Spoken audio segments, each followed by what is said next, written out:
When they tore apart her bag and broke her past, Lena Steele stood alone until Jack Steele walked through the chaos, not as a legend, but as the father who'd fight the world to mend her heart. Take a moment to like and subscribe to our channel. It will help us grow and spread the word of kindness all over the world. A young woman faced accusations of smuggling when she seemed out of place in first class. The staff overstepped, pushing her until she dialed her dad. What they didn't see coming was Jack Steele. Before we get started, please give a thumbs up and follow for more gripping tales that linger. Here we go. That your ticket, darling, or did you snag it from someone who actually belongs up here? The tone was slow, mocking, as if she'd tossed the line at countless passengers before. Carla, her name tag tilted on a worn airport vest, sized up Lena with a smirk she didn't bother to mask. Carla scanned Lena from head to toe, barely hiding her amusement as Lena handed over her boarding pass and ID, steady as ever. She'd faced tougher moments, but this one stung differently. Carla didn't just question her, she seemed entertained. Then Carla leaned closer, squinting at the ID. "Well, look at this," she snickered. "Lena Steele, huh?" Lena gave a quiet nod. "Let me guess, off to some self-defense seminar?" Carla drawled, stretching the words like a punchline. "Judo workshop," Lena replied coolly. "In Seattle." Carla huffed a laugh. "And your pops signed you up for that, did he? What, does he think he's Jack Steele or something?" "He is," Lena said, unflinching. That cracked the floodgates. Carla's laugh burst out, harsh and grating, drawing eyes from the line. "Oh, sweetie, come on!" She wheezed between chuckles. "You really think I'm buying that? Sticking Steele on an ID doesn't make you some big shots kid." Lena stayed silent, her expression blank, though her fists tightened out of sight. Carla's tone dipped, sly and sharp. "You know what I think? I think you lifted that ticket. Or maybe you're pulling a hustle. Kids try that, or worse." She cocked her head. "What's in that bag? You're all quiet, all sweet. Makes me twitchy. Hiding something?" "No," Lena began, thrown off. Carla cut her off, leaning in to eye the ID again, while her free hand slipped under the counter, tapping a hidden switch. "I've met your kind," Carla said, loud enough for the crowd. "Clever girls thinking they can bluff their way through. Real checkpoints." Lena's gaze darted to the side. 2 uniformed guards were closing in. She turned back to Carla. "This is wrong. I'm not lying. I can show you the booking email." "Let the pros deal with it, hon," Carla interrupted, stepping back like she suddenly feared Lena. "I don't mess with smugglers." "Smugglers? What are you—" Lena's voice faltered, more stunned than afraid. "I'm 17. I'm just—" "Ma'am, step back," a guard snapped. They moved quick. No patience, no questions. One snatched her duffel, the other grabbed for her wrists. "Wait, I can explain," Lena tried, but the first guard ripped the bag from her, tossing it onto a table. The second yanked her arm, pulling her off balance. She tripped. "I didn't do anything." "You'll get your say," the taller one grunted, unzipping her bag hard. "We're checking for illegal stuff." People stared now, phones out, a murmur of, "What's happening?" But no one intervened. They rummaged through. Her sketchbook, her sparring gloves, her mini soap bars, her rolled-up jacket dumped like trash. One guard sniffed a wrist brace. "TSA flagged her earlier," Carla piped up, smug from behind the desk. "She passed, but I had a hunch." Lena said nothing, her face hot, refusing tears.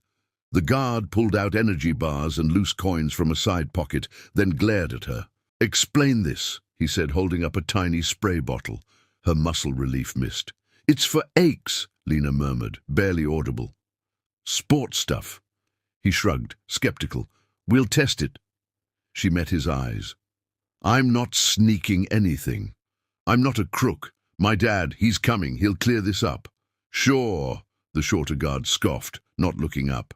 "And I'm Jet Li." The quip fell flat, but Carla cackled. They didn't hear her out, never even tried. Lena stood, pulse racing, breath short, boxed in by people who saw her as trouble, not a teen catching a flight. She was a suspect now, all because she wore a cap, bore a name they doubted, and stayed calm when she could have shouted. Earlier, just before it all unraveled, her phone had hummed in her pocket. She'd stepped aside, leaned on the wall, and answered with a faint grin. "Hey, Dad." Jack Steele's voice came through, warm, steady. "You sure I shouldn't tag along, kiddo? I could grab a plane, be there in half an hour." Lena laughed softly. "Dad, if you roll into SeaTac, we both know what happens. I'll never board. You're a spotlight on legs." He paused, reluctant but aware she was right. "Still don't like you flying solo, not with randoms." "I'm okay," she said gently. "I need to do this by myself, just this time, trust me." A longer silence stretched. "Fine," Jack said at last, "but you call me the instant you touch down, Lena. Promise." "I will," she vowed. "Love you. Love you more." She hung up, pocketed the phone, and squared her shoulders. But now, minutes later, she wished she'd said yes. Her bag gaped open, content spilling in waves. Folded tees, sweatpants in tight rolls, a toiletry pouch, sparring gloves. Then, as if fate wanted to twist the knife, out tumbled a soft bra and 2 pairs of panties. One basic, the other a mortifying neon green she'd grabbed half awake. They hit the floor with a faint thud. Lena's breath snagged, her chest tight. She blinked once, then dropped to her knees, hands scrambling to scoop them up before eyes caught them. Her fingers shook, her pulse roared in her throat, heat clawed up her neck. One pair had slid near the security line's edge. A guy nearby glanced down, then away fast, feigning ignorance. Lena snatched it, shoving the fabric into her coat lining. She avoided faces, zipping the pocket with unsteady hands. "Backpack too!" the second guard barked behind her. "I'll get it," she said, reaching back, but he grabbed it first, jerking it off her shoulder. Her body lurched with it. "Please, just careful." She stepped forward as he tore both zippers open in one rough pull. The stuff poured out.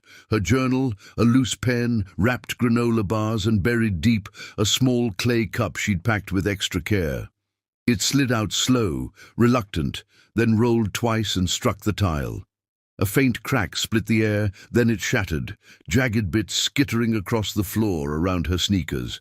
Lena stared. 1 beat, 2, then her knees buckled, not from exhaustion but instinct. She dropped, hands outstretched, as if she could save what was already gone. "No, no, please. This was my late mom's keepsake," she whispered, voice thin, not loud like the break. "Geez, it's just a cup," a guard muttered behind her. She didn't budge, hands hovering near the shards, fingers curling in. Then Carla's voice cut through, dripping with venom. "That's funny," she said, arms crossed tight, leaning on the wall. "Didn't you say your dad's Jack Steele?" Lena didn't respond, barely hearing. Carla stepped closer. "So what's the deal, hun? Your real dad some action star or some dead lady with a smashed mug?" Still nothing. Carla smirked. "Quite a tangle, huh?" Something snapped. Not the cup, but Lena. She rose, breaths shallow, eyes hard. Her fists balled at her sides. For the first time in that terminal, fear and shame melted into fury, rising from her gut, through her chest, her throat, her hands. Before the first guard could react, her legs swept low in a smooth, trained arc.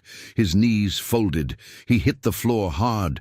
The second lunged. She pivoted, flipped his momentum, sent him crashing into plastic bins by the scanner. Gasps erupted. Someone shouted. A woman yelped. The third guard, bigger, grabbed her arm mid-move, twisting. Lena clenched her jaw, drove her elbow into his ribs, but he held tight. A fourth came from behind, arms locking around her waist, yanking her back. She kicked, once, twice, but they pinned her. 4 men against one 17-year-old. Her arms were wrenched back, legs thrashing as she screamed, raw and fierce. She wasn't just fighting to break free now, she was fighting to be recognized. Then, like a storm pausing, a deep, steady voice sliced through. "Enough!" The guard stilled, panting. hands still gripping her shoulders, elbows, waist. Click, click, click, polished shoes on tile. A man in a charcoal blazer approached, posture calm but commanding. His grey eyes scanned the chaos, the toppled bins, scattered clothes, ripped bag, broken cup, and the girl heaving like a trapped wolf. Behind him, newer guards stood alert, observing. "I'm Victor," he said. "Terminal manager." The officers stumbled over words. One cited an alert, another her violence. "She was pushed," someone muttered. Victor raised a hand. Silence. "Lena, can you stand?" Her breath shook. Two guards still held her arms. She didn't reply. "I said," he repeated sharper, "let her go." Their grips eased. Lena slid forward onto her knees, then rose slowly. Her jacket hung off one shoulder, shirt damp, a smear of blood on her palm. She didn't speak, didn't cry, just stared. Victor glanced at the largest cup shard on the floor, knelt and lifted it. Family pride split in two. He stood, met her gaze, and said, "Let's talk privately." Lena nodded once, stepping over the wreckage. Barefoot, one shoe gone, her bag a ruin. Lena thought the worst was over, but the airport's cruel machinery wasn't done. "Miss Steele," she turned. "This way, please," Victor said, not a suggestion, but a polite command. She gripped her torn bag's strap. "What's wrong?" she asked, cautious, not defiant. Victor gestured to a service desk, away from the crowd, but still in view of lingering onlookers, pausing their phone scrolls. "There's a problem with your ticket," he said once there. "Some discrepancies we need to sort out." She frowned. "I cleared security. Checked in hours ago." "Yes, and now I'm verifying your right to this flight." "First class, right?" "Yes." "Flying solo 17? "Yes." He tapped a tablet, swiping deliberately, hunting for doubt. "We suspect this ticket was issued incorrectly," he said after a beat. "Possibly bought fraudulently?" Lena's brows furrowed. "It wasn't. I'll need the credit card used, ID, and the booking confirmation device or email." She pulled up her phone, showing her dad's email with the itinerary. "My dad booked it. Jack Steele. Here's proof." Victor's head snapped up. "Sorry, did you say Jack Steele?" She nodded. He let out a short, disbelieving chuckle. "Of course," he muttered. He showed her the tablet, her name, flight, class, but the cardholder's name was blurred, a routine safeguard. "You see, we can't confirm this," he said. "I can text him. He's on his way, here soon." Victor sighed, like he'd heard this tale too often. "And let me guess," he said, sarcasm sharpening, "he's not just Jack Steele, but rolling up in a tinted van with bodyguards, right?" Lena blinked, feeling the accusation, not just disbelief. "But you don't belong here." "I'm not lying," she said quietly. He ignored her. A staffer whispered to him. Victor glanced at the screen. "Sorry," he said, no remorse in his tone. "Until we verify payment and identity, you're not boarding." She stared. "You're canceling my ticket?" He nodded casually. "It's on hold for review. We can deny access if fraud's suspected. I didn't steal anything. This is my name, my dad, he—" She stopped, hands shaking again. "I'm not debating," Victor said. "If the buyer wants to come explain, we'll reconsider. For now, step aside." She didn't budge. Victor nodded to two agents nearby. "Escort her out of the gate area." "No, wait," she gasped. "You can call whoever you want from the public side," he said. "Re-enter security if it's cleared. Have a good day." The words cut deep. An agent gestured toward the hall. "Let's go, miss." She walked between them silent, steps ringing on the floor, eyes stinging from held-back tears. Passengers watched, some from earlier, some whispering, others staring at screens, pretending not to see. The hall opened to baggage claim. The agent ahead sped up, eager to finish. The others stayed mute. At the glass doors, Lena stopped, legs shaky. Her phone buzzed. Numb, she pulled it out. "Dad calling." She answered on the second ring. "Dad?" Jack's voice was firm, low. "Lena, what's happening?" "They took my ticket," she whispered, voice cracking. "They said it's fake. They don't believe me. Said you have to fix it." Silence then. "Where are you?" "They're walking me to baggage claim." "Stay put," he said, solid as stone. "Don't move. I'll be there in 10. She nodded, unseen. "Okay, I mean it, kids, stay." The call dropped. She stood, staring through the glass at travelers with bags and kids, doors sliding open and shut, like the airport exhaled without her. The agents nudged her forward, but she turned, leaned on the cold railing by the wall, and slid to the floor, knees up, head down. She didn't care who saw anymore. Let them gawk, let them record. She was done proving herself to deaf ears. She sat still until heavy, sure footsteps broke the hum. A hush spread. Heads turned, phones rose. The agents shifted, tense. Lena looked up. There he was, Jack Steele. Not a film star, not a myth here. His pace was measured. In a faded navy coat, dark pants, worn sneakers. No flash, no entourage. But his presence roared louder than anything else. He didn't speak at first, just walked to her, hand out. You okay? She nodded, eyes welling sudden. She took his hand. Then he faced the agents, voice ice. Someone better explain now! Jack stood rooted, hands loose but eyes fixed on the approaching man. Victor, the terminal manager, now moving with hesitant steps. Victor looked like he'd just grasped the size of his blunder. Face pale, lips thin, jacket askew, sweat beading at his brow. His hand shook faintly as he offered it. Mr. Steele, sir, I'm so sorry for what's happened today. Jack didn't take it, just eyed it, then met Victor's gaze.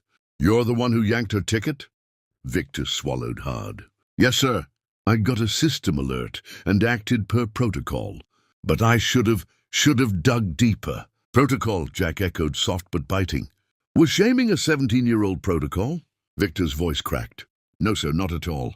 I didn't know. I wasn't told she was yours. Jack stepped closer. Slow, and Victor flinched back. She told you who she was, Jack said. Words slicing through the terminal's din. Showed you her ID, her pass, her name. All you saw was someone who didn't match your idea of first class. I made assumptions, Victor whispered. Awful ones. I regret it. I'll make sure this never repeats. I've already told the team to restore her ticket, sir. Upgrade it if needed. I'll address the staff myself. Is her name on it? Yes, sir, absolutely. Who paid? Your name, sir, on the purchase. We didn't check properly. Jack's eyes tightened. You didn't fail to check. You failed to respect her. Victor nodded fast, desperate. You're right. My fault, all of it. I've notified management. I'll own this in the report.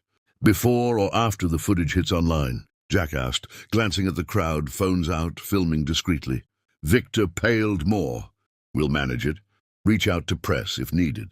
Issue a statement, clear her name. Jack raised a brow. I'm not here for press.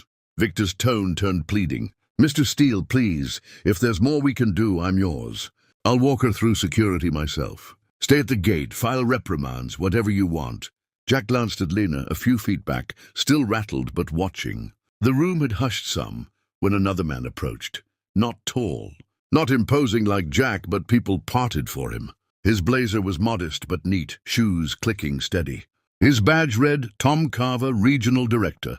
He stopped near Jack, voice calm, shrinking the chaos. Mr. Steele, I'm deeply sorry for this, Tom said. Jack stayed quiet. Tom glanced at Lena, then back. We've reviewed it. I've spoken to Victor and the team. Failures everywhere, judgment, process, basic decency. Jack nodded slow. You're not wrong. I'm grateful you didn't walk away, Tom said. And I respect how you've handled this, especially with it going public. Jack's tone stayed even. We don't want eyes. We just wanted to fly. I get it, Tom replied. Her tickets reinstated, same seat. Plus priority clearance today. No more hassles. She'll go through a secure lane, Tom added. I'll walk you both to the terminal entrance if that's okay. Jack nodded. That'll work. The staff hung back now, silent, some avoiding eyes. Others watching the growing crowd beyond the glass. Travelers filming, whispering, sensing a story brewing. Jack's voice cut through, calm but edged. Your team needs to learn something. Tom waited. My daughter wasn't begging for a favor or gaming the system. She came with her name, her truth, a real ticket. She got suspicion, ridicule, and treatment no one should take, not her, not anyone. You're dead right, Tom said, steady. It's on us to fix that. I'll push corporate, training, accountability. Jack didn't nod, just held his gaze, letting silence weigh in. Then he turned to Lena. She'd held it together nearly 2 hours, through stares, the shattered cup, the questioning, the fight to be heard. She met his eyes now, searching. Ready to go, he asked. She nodded, faint, yeah. Tom signaled a staffer, guiding them to a priority-only lane. The crowd shifted, phones dipping, murmurs trailing. Lena stayed close behind her dad, clutching her bag's frayed strap. Eyes forward through detectors, past agents now offering stiff, nervous nods. She was steady again, barely. In the quieter final security line, Jack faced her. "You did good." She gave a small, fleeting smile. "Still feels rotten. I know it's done, but..." He waited. "I let it hit me too hard," she said. "I snapped back there." "You didn't snap," Jack said. "You were cornered." "Shouldn't have let them see it hurt." Jack met her gaze. "That's not frailty, Lena. That's being alive. Anyone thinking they can shove people around because of a badge or a counter, they're the ones who should feel small." She didn't reply, but her shoulders eased a touch. The boarding door still yawned open. Jack looked at Lena, decided. "I'm flying with you." She blinked, caught off guard. "You don't need to, I can handle it." He shook his head. "After this, you're not boarding alone. I'm right beside you. No arguing that, not anger, not distrust, but faith. After what she'd endured, the looks, the words, the hands, he wouldn't let her lift off with a trembling grip and a heart full of shards. He stepped to the gate agent, one glance, one low exchange, and a seat appeared. Names like his still moved mountains. They boarded quiet, settling near the front. Most passengers were strapped in, lost in their own worlds. A few peeked, some curious, some with phones half raised. Jack ignored them, stowed his bag, helped Lena with hers, and sat as the doors sealed. The plane's hum swallowed the stillness. Lena took the window, arms crossed tight, staring at the sky through streaked glass. No tears, no words, just focus. On her lap, a folded napkin cradled the cup's broken bits, wrapped in tissue. She hadn't let go since the terminal. Jack watched her, then spoke. "Keeping those the whole flight?" She didn't turn. "Yeah." He leaned in, soft. "Show me your hands." "I'm fine. Show me." She paused, then opened her fingers. Thin red lines marked her palm, one still oozing near her thumb. Jack said nothing, pulled a worn handkerchief from his coat, edges frayed, always there, and took her hand, wiping the blood slow, careful, like it pained him more. She watched, eyes stinging. "You should have let them patch you up," he said quiet. "They didn't care," she whispered, "just tossed it." Jack didn't rush, folded the cloth, kept cleaning. Her fingers softened. When done, he held her hand a beat longer. "You know," he said, eyes on her skin, "you're so much like her." She glanced over, puzzled. "Mom?" He nodded, leaning back, voice low. She had this way, quiet, always observing, only spoke when it counted. But when she did, people stopped. Stubborn as hell, too. You'd argue till you were hoarse, and she wouldn't flinch. Had that spark in her like you. He paused. Not for fights, for standing up, couldn't ignore wrong. Lena listened, still. "Years back before you," Jack went on, "there was this warehouse fire, middle of the night, blazing fast. Rescue was slow, people trapped, yelling from the top floor." He looked out the window. "Your mom didn't wait, just ran in." Lena's eyes widened. No hesitation, no plan, just knew people were stuck and went through the smoke. Got 3 out, a guy with a kid, an older woman who couldn't move fast. Carried them one by one. He grew quieter. When she went back for the 4th, the beams collapsed. Lena shut her eyes.